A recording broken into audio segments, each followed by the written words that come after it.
One evening, about 8 years ago, it was pouring outside and we get a call from an elderly woman. She called in and said that she was hearing footsteps in her house and she thought there was a ghost inside because she regularly heard the sound of someone walking upstairs. But she lived alone. We went there just to check it out and make sure everything was okay.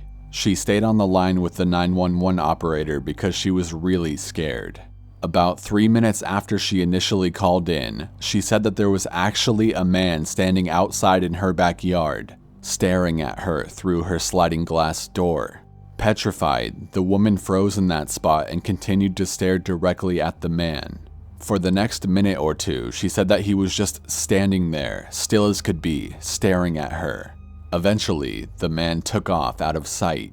When we arrived, about 12 minutes after the call first came in, we went to the front door. I remained in the foyer with the woman, and the other officer went to the backyard to see if the man was still hiding out or if there were any traces of him. I spoke with her for several minutes until the other officer returned. He said that there was no trace of anyone having been in the backyard. We set off to do a quick sweep before we left to make sure the house was all clear. In her living room, the room that has the sliding glass door, we discovered a trail of mud and footprints inside the house. I asked the woman if she had been outside at all that day or if anyone had been over to visit her. She said no, that she lived alone and that no one had come by to visit her. The woman was very old, probably around 85, and had very poor eyesight and was hard of hearing, as elderly people tend to be. The woman obviously had seen the man's reflection and mistakenly thought he was in front of her, on the other side of the glass, in her backyard. In reality, he had been standing only a few feet behind her in the same room while she had been talking to 911. Nothing was stolen, broken, or out of place, so we don't know what his intentions were. Who knows what would have happened had she not stayed on the line with the operator. I know it sounds like something out of a campfire story, but it was honestly one of the most unnerving and creepy experiences I have ever had while on duty.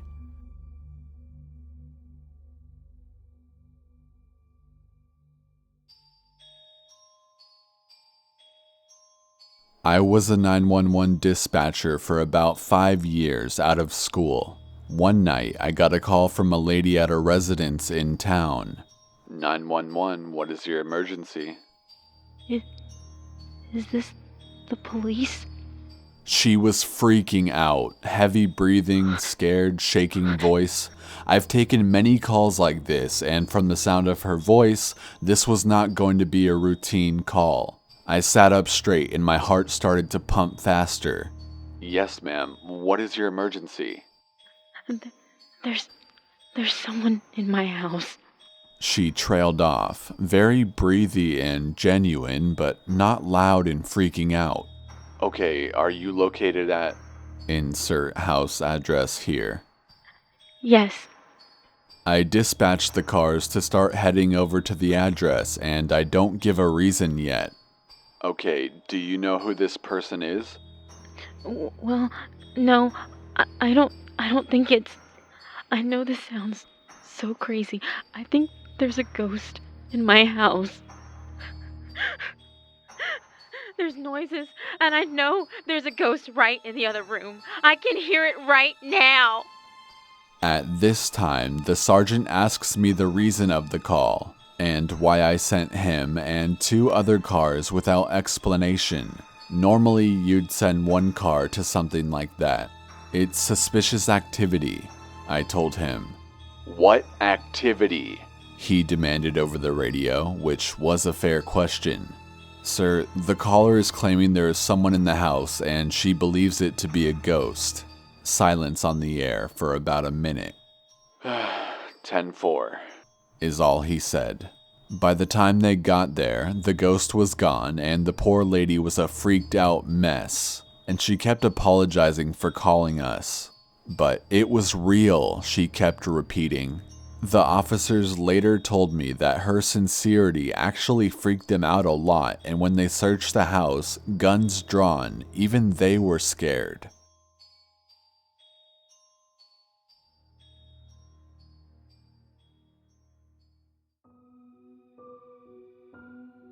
I was called to a home of an older woman, mid-60s I'd say. She reported that there were ghosts in her attic or basement every night for the past week or so. So I go in and I don't hear anything. I check the basement and the attic as she shows me around. I shine my light in the attic, but I don't see anything. The basement had lights on, but still nothing to be seen. A week goes by and I get called back to her house again, but this time, I'm working a night shift. I go in and check the basement. Nothing. I check the attic and there's a man with ragged, torn clothes huddled in a corner. Apparently, he was climbing in her window on cold nights. While there were no ghosts, it really did freak me the fuck out to see someone crouched in her attic. We arrested him, but dropped the charges since what he needed was help more than a record. He was homeless, and we helped him find a shelter to go to for future needs. I haven't seen him since. It's my job to help people, protect and serve, and all that, and I try to take it to heart. I did my best to help both the resident and the trespasser.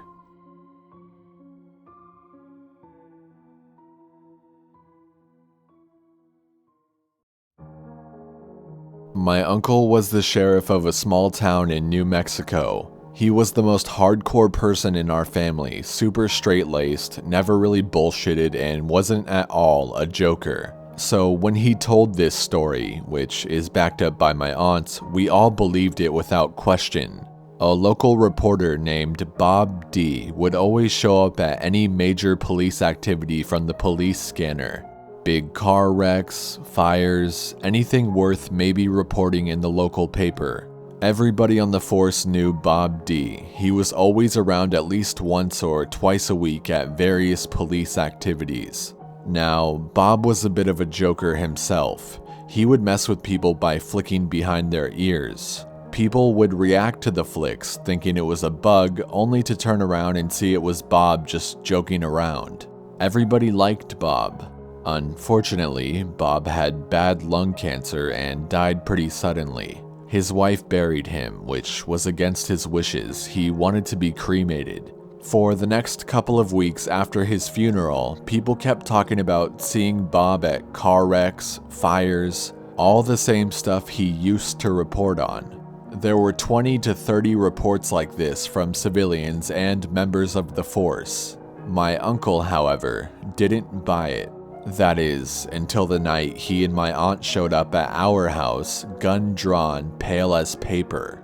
We asked him what the hell happened, and he had to sit down, take his breath, compose himself, and start to outline what happened. Just a note, this is a guy that I never saw get rattled by anything. He said, my aunt and him were sitting on the couch in their house watching TV. My uncle kept scratching at his ear over and over. Finally, my aunt asked him what the problem was, and he turned around just in time to see their bedroom door open. Bob D was standing there in the doorway, clear as day. My uncle jumped up and started cussing and got my aunt's attention, who turned to see him there too. As soon as they both made eye contact with him, Bob smiled, turned, and walked across the living room and out their front door. He closed the door behind himself and was gone.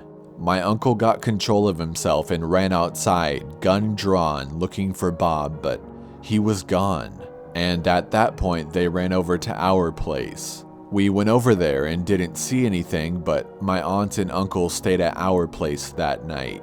At work the next day, all the guys on the force were giving my uncle lots of "we told you so." People around town said they saw Bob D show up at police scenes for at least another 2 to 3 months. My dad saw him in our dark room in our basement with a friend. He was flicking their ears in the dark. During the 3rd month, people that saw him kept saying he was looking worse and worse. My uncle saw him 2 more times, each time confirming that he was looking more and more worn down. My dad concluded that he was decomposing and his ghost was reflecting that process. Now, every time my ear itches, I get goosebumps.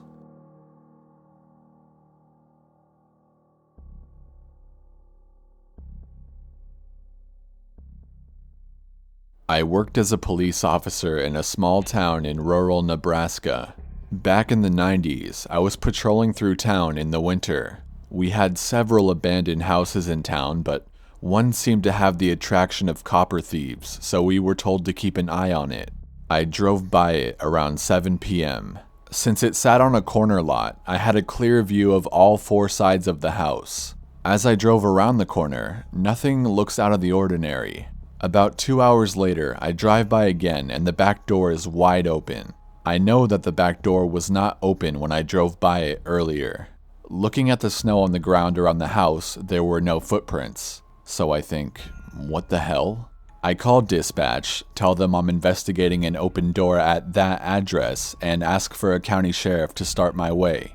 I walk to the open door, pull out my flashlight, and shine it inside. The house has obviously been gutted for the most part. The plaster walls have been torn down, debris pile everywhere.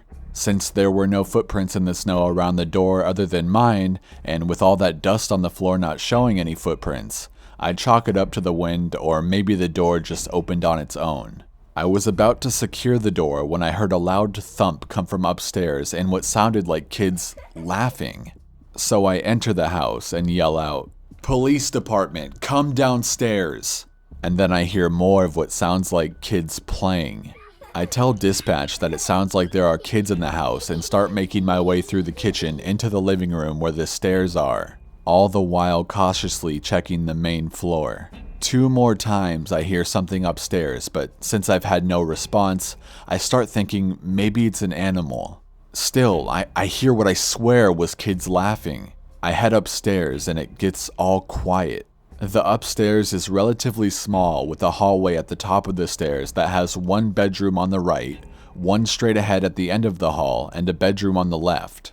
As I get to the top of the stairs, I hear a thump in the bedroom to the left. I carefully peek around the corner, and it's an empty room with a small pile of plaster and wood debris in the middle. No kidding, sitting on top of the pile of debris was a page torn out of a child's book with a picture of a police officer on it. The hair stood up on the back of my neck. I got out of that room, quickly cleared the other rooms upstairs, and got the fuck out of there. I told dispatch nobody was in the house, I locked the back door, and never went back in there again.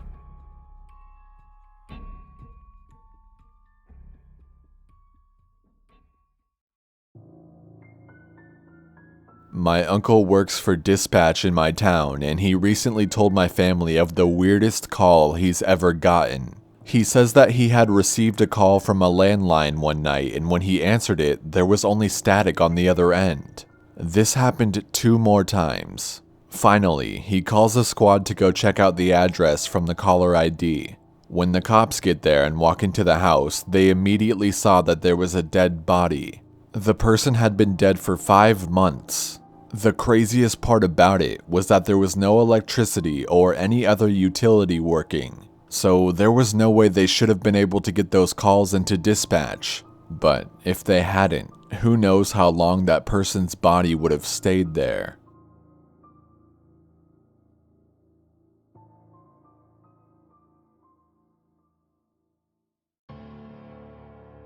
Not my call, but my dad served for 25 years. One night, he gets a call from a woman who says her neighbor has made a pact with the devil. The woman calling is about 35 and a religious wacko. The neighbor called about is about 75 at the time. My dad went over and knocked on the door, and the old lady answers, all happy, nice place decorated the same way for the past 50 years. She invites my dad in without even asking why he came and makes him some coffee and asks how his day was. Naturally, at this point my dad is wondering what the hell the call was about, but it came clear soon. At some point, my dad realizes he isn't the only person she's talking to, and that this lady thinks her apartment is full of people. My dad thanks her for the coffee and she tells him to come back at any time. The whole time she was talking, he was writing down the names of the people she was talking to, and he does some research on her when he gets back. Turns out, she was talking to family members who were all dead. She had a daughter, 3 sons, a brother, and a husband. all dead, and she had no family and no friends. She hadn't spoken to another person in years, her groceries were delivered, and she rarely left her apartment. Over the next 19 years, my dad took care of her. My sister and I came over all the time and just sat there and talked with her. She even taught me how to cook. Over the years, she stabilized and stopped talking to her dead relatives. She just needed people to live with. She actually lived until she was about 94, and she died in the guest room of my parents' house, since it had become harder to take care of her from a distance as she got closer to the end. She was like a grandma for us.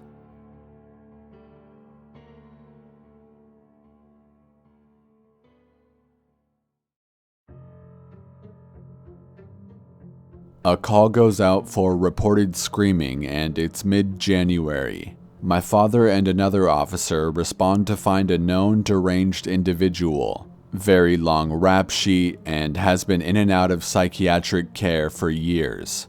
Sitting on the front porch holding a double-sided wood splitting axe. Steam is coming up off the grass and there are chunks lying all over the lawn. Upon interviewing the suspect, he admits that he and a friend were playing poker. The suspect was losing nearly every hand, and he came to the conclusion that his friend was a haint, which is Southern for ghost, and he was cheating him. The suspect grabbed the axe, chased his friend outside, and hacked him into dozens of pieces, thus causing the warm blood to create steam on the grass. My dad tells the suspect that he needs to get into the police car because it's haint-proof. He said the suspect dropped the axe and sprinted into the back seat while thanking them for helping him. So pretty much my father convinced an axe murderer to get into his cop car because it's ghost-proof.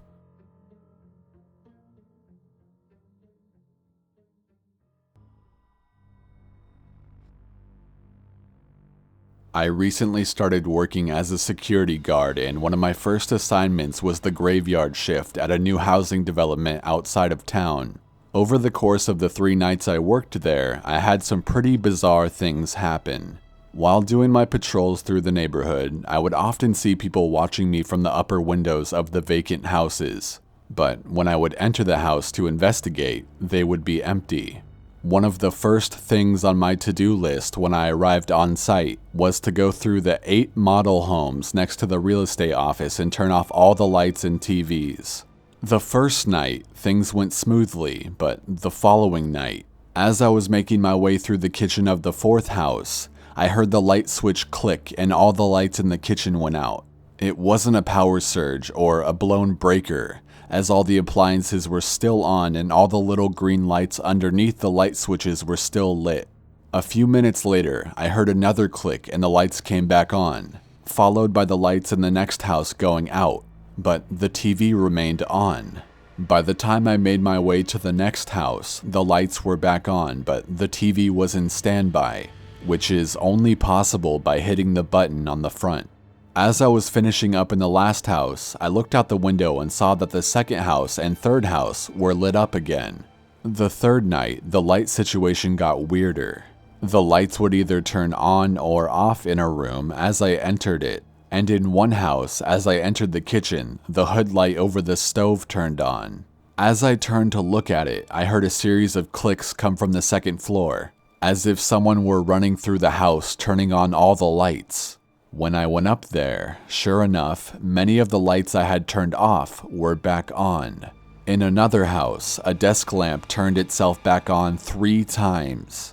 Another lamp in the same house that had a dimmer slowly started lighting up right in front of me.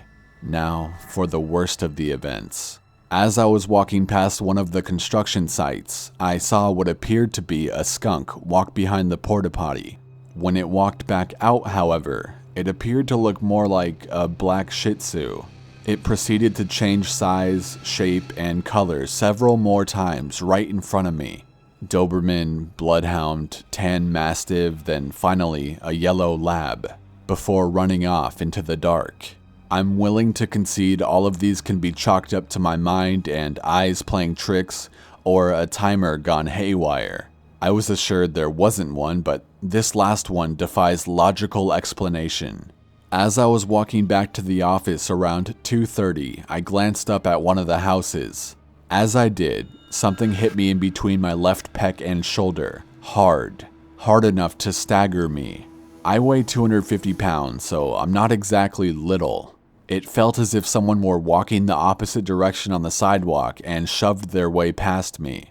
I have since asked my supervisors not to assign me to that site ever again.